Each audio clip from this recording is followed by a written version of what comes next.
Father. He is the one I will lean on forever. Oh yeah. The true test of your Christian faith is what you do when challenges come. And He delivers. The scripture that God has given you will only become a reality when you take a step of faith. That's obedience. Without that, nothing will happen. The first realization of Nebus rest is the knowledge of the finished work, or what God has already provided. What finished means complete, nothing left to do. It means that everything that you need or that we need for our futures have already been completed. Everything about your future is settled. So can I ask you a question? When Jesus said on the cross, it is finished, let me ask you, everything about your Christian ways, was it settled? Was it settled? So we are not sounding confident. Was it settled? So he rose from the dead. The only thing for him to be glorified, and he will pour out the Spirit. But everything about salvation and your Christian ways and your walking in dominion was settled, completed. Sometimes we pray for things. I'll come to that. But until you get that your future is a settled fact, you will not make progress spiritually. Faith is receiving what God has already done. So I say here that faith brings into manifestation what is already in existence in creation. Genesis chapter 1 verses 26 and 7. Then God said, let us make man in our image, according to our likeness, and let them have what? Dominion. 27 says, so God created man in his own image, in the image of God, male and female he created them. Genesis chapter 3, the serpent said, verse 4, to the woman, you will not surely die, for God knows that in the day you eat of it, your eyes will be open, and you will be like God, knowing good and evil. So when the woman saw that the tree was good for food, and it was pleasant, that it was pleasant to the eyes, and the tree desirable to make one wise, she took of its fruit and ate. She also gave to her husband with her, and he ate. Father, we ask that you bless this word in Jesus' name.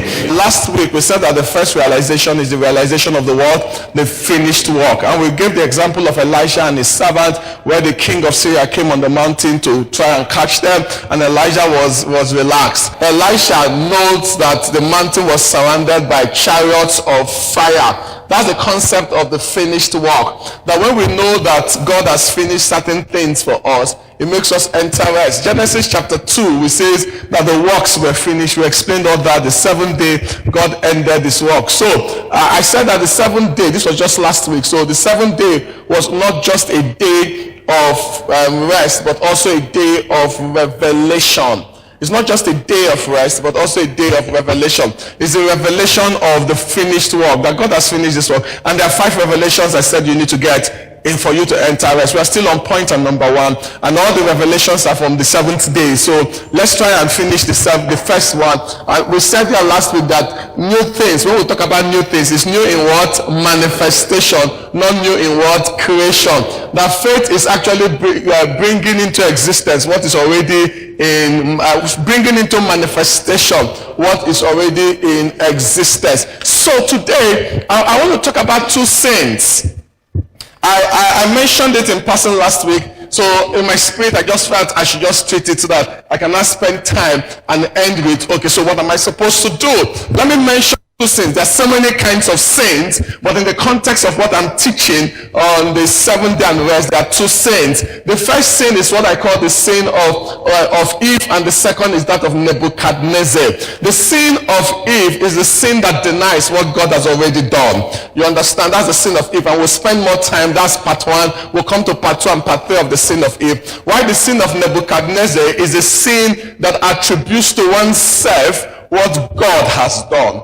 In Daniel chapter 4, we see Nebuchadnezzar coming out and looking at the kingdom and say, wow, see what my hand has done. And as soon as he said that, God came with judgment and made him to spend 7 years with the wild beasts and animals. And you see, so there are two sins here.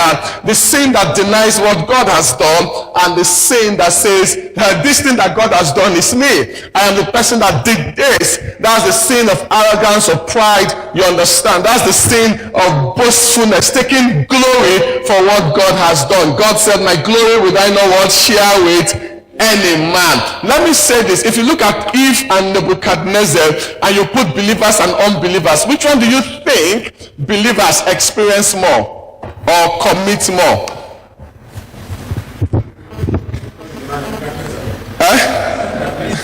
Are you sure? I don't think so. It's Eve. Unbelievers, which one do unbelievers commit more? It's Nebuchadnezzar now. Most unbelievers, when they achieve something, they don't attribute what? They don't put God in their picture. So we see the rich fool whose everything increased and increased, and he said, I. And God came to him and said, you are what? A fool tonight. Unbelievers do not think that God was involved in their success story. So there's a tendency for the average unbeliever to attribute to himself or herself the success that he or she is seeing or experiencing. But most believers, ignorantly, they tell us in Bible scholars tell us the sin of omission and the sin of, is it commission? I don't know, I can grab the sin of commission. But let me say the sin of omission. It's not deliberate. But there's a tendency, if you are not careful, we face the sin of Eve. And that's the sin of denying what God has done. So in Genesis and chapter 3, we see the devil came into the garden to tempt Eve. And the question I ask is, how do you tempt somebody? I alluded to this last week, right? That has everything going for her. How do you tempt somebody that has everything? There was nothing lacking in Eve's life. And I've thought about the mystery of sin here. I said the only way you can do that is to create a sense of need or lack. Until you can create a sense of need or lack in somebody's life, you cannot tempt that person. So until, for example, in a marital relationship, until you can come and create that sense of need or lack, telling the person, you're only sleeping in quotes, only one woman, you're not enjoying life. Once the person begins to think that, I am missing something by being faithful to my wife or to my husband, you've created a sense of what? Hello? Even if the person is not missing what? Anything. But if you don't create a sense of lack in somebody's life, there's no way you can tempt the person. So, for example, the devil cannot tempt you with something that doesn't appeal to you. Did you get that? Hello? He cannot tempt you with something that doesn't appeal to you. When a man is full, even the best food is not what? It's not tempting. Because even in economics, utility decreases. I don't know if you get what I'm trying to say. But when your man is full, you become zero. The best food is not tempting. Because you say, wow, I wish you had bought this what earlier. Right now, I'm sorry, I am full. But if I can create that sense of lack and make the person feel not complete, so to speak, then it becomes a lot easier for me to tempt. And the devil said to the woman, your eyes will be opened. For me, the key word is that you will be like God. But in Genesis and chapter 1, scripture says, God said, what did God say? Let us make man what? In our image, after our likeness. So God created man in his image. In the image of God created he him. Male and female created he them. So when the devil was telling Eve you will be like God, the devil was actually trying to negate what God has already done. You will be like God means that you're not like God. It means that Genesis 1:26 is not true. It means that God did not create you in his image and after his likeness. And the Bible says, knowing good and the evil. And the woman started looking at the tree and felt, wow, there are things in my life I do not know. And so as a result of that, scripture says she took the fruit and she ate, and to her husband with her. So we know that in verse 6. Some things I just need you to consider here. That every act of sin is simply to cover a massive gap or need in our lives. Every act of sin, every act. There's a passive gap in our lives that we are trying to cover. So when you see a man addicted, a man addicted to drugs, to alcohol, to porn, it's that addiction is an act of sin. There is a vacuum that the man is trying to cover. The Bible says in the book of Jeremiah that my people have committed 2 sins. He said, one, the first sin, Jeremiah chapter 2. He said the first sin they've committed is that they have forsaken me, the fountains of living water. And the second sin is as a result of that, they have gone to hewn systems for themselves that cannot hold water. Jesus told the woman by the well, if you drink this water, you will do what? You will thirst again. So what people are doing is they are drinking the water of alcohol, they are trying to fill a vacuum. They've made a system, but they can't hold water. You know why? They say, because you've forsaken me. Every sin, so the second thing here is the devil cannot create a sense of need. I've explained it. He cannot tempt you away from God. So see the chain, it starts with a passive lack of need. That passive lack of need creates desires. That desires will stimulate pursuit. That pursuit will manifest in behaviors. That's the chain. It's what even Maslow decided to now call it what? Maslow's what? Hierarchy of what? Of needs. It's Maslow's. Maslow just gave it a different name. It's from the garden. That if I cannot create that sense of need in your life, I cannot shape your behaviors. If I cannot create it, that sense, that perceived gap, desire. When the woman saw, wow, that's desires. Desires are bettered by either the things we hear, the things we watch. You know, sometimes, for example, all of a sudden you think you're okay until you put the television and they start advertising a new product, and all of a sudden a desire is born. Hello? Are you people following me? All of a sudden a desire is born. You think you're okay until somebody travels abroad. If I don't travel now, my own has ended. All of a sudden, that has created, that person's traveling abroad has created a passive what? Gap or need that makes you feel a bit what? Incomplete. And desires are perfect that leads to pursuit, that leads to behaviors. So 2 key truths here so that we can look at Colossians and chapter 2, that nothing outside God can truly satisfy the human spirit. That's the first truth you need to get. Nothing outside God. Jesus said, if you drink this water, you will thirst again. Nothing outside God. We've seen multi-millionaires committing suicide. We've seen people who are famous. They've won Grammys. You understand? They won Oscars. Yet they are addicted to drugs and they've committed suicide. They are battling with depression and all that. Nothing outside God. Man was created for God. Nothing outside God can bring fulfillment. Any fulfillment that you experience outside of God is temporary. That's the first key truth. That any fulfillment you experience outside of God is simply transient or temporary. It is the reason. It's take greed for example. I'm sure if you are here and I tell you, if I put $1 million in your account, your life will change. Some people will say, in fact, some people will say, if you give me $10 million, I don't need money again for the rest of my life. That's what some people will say. Until I give you $10 million. That's when you now know that $10 million is small. But there are people that have 100. So you get to 100, you say, but there's $1 billion. You get to $1 billion. There's somebody that has 10. You get to 10, somebody has 100. It's a cycle that never what? Ends. It's a cycle that never ends. And the man that has $1 billion will be fighting over kobo. Then you would think that with $1 billion, what would he do? He will relax. With $1 billion, in fact, he should become a philanthropist, so to speak. But greed, once it comes, it holds you bound. And no amount in your bank account will be enough to satisfy you. Only God can truly quench the longings of our souls. Now, in Colossians chapter 2, I want you to see this, because for us as Christians, we need to get this in our spirit. Colossians chapter 2 now says from verse 9 and 10. Look at verse 9 in Colossians, verses 9 and 10, Colossians chapter 2. He was talking about Jesus. It says, for in him dwells all the fullness of the Godhead, what? Bodily. You need to get that revelation in your spirit. So Jesus is the only member of the Godhead that exists in a bodily form. Because he decided to identify with what? With man. The other members of the Godhead doesn't exist in a bodily form. So Jesus exists in a bodily form. But the Bible says that even though he exists in a bodily form, in him dwells what? All the what? Fullness. That is, everything about the Godhead is in him. Hello? Are you people following me? Yes.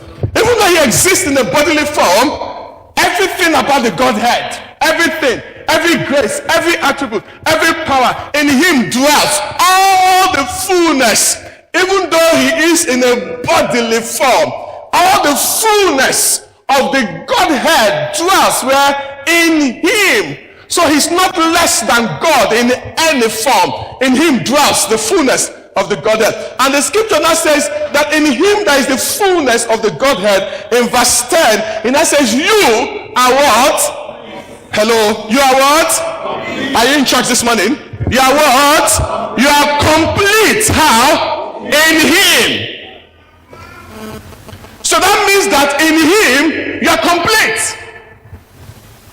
What does complete mean? Huh? Lacking nothing. Finished. Perfect. You are complete in him. So there is nothing left for God to do for you in him. You are complete. And I checked the Greek word for complete. It's covered by or full of. And covered by simply means that in Christ Jesus, you are covered with everything that Jesus is. Hello? Are you people in church this morning? Scripture says, in him dwells the fullness of the Godhead in bodily form. And the scripture now says, you are complete in him. And that word complete means covered by or full of. In him dwells. So it means that in the sight of God, God sees you with the fullness of everything that Jesus is. And everything that Jesus is the fullness of the Godhead. You need to get that revelation in your spirit. Everything that Jesus is. John chapter 1 says, and we beheld his glory, the glory as of the only begotten Son, full of what? Grace. The word full is also complete, full. There's no empty measure, full of grace and truth. In verse 16 that says, and of his fullness. Go back, John chapter 1. Are you in church this morning? We're talking about the finished work, the complete work of grace. John chapter 1. Verse 14, and the word became flesh and dwelt amongst us, and we beheld his glory, the glory as of the only begotten of the Father, full of grace and truth. Full. Look at verse 16. And of his what? Fullness we have all what? Are you people in church this morning? Read with me verse 16. And of his what? Fullness we have what?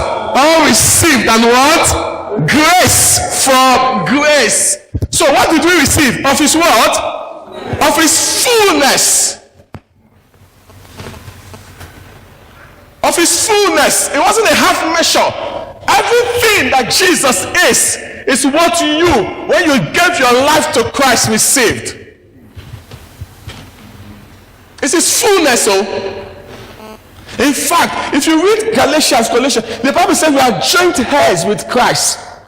And you know what a joint heir is? A joint heir means equal in inheritance. So when you have joint heirs to gold, you understand? Take for example, in a relay race, they are all joint heirs. Even if one person wins, they get the same what? Do they stand on the same podium together? Talk back to me. Do they stand on the same podium? Hello? The four of them, will they stand on the same place? Would they sing the song for the four of them? Yes, that's what joint heirs means.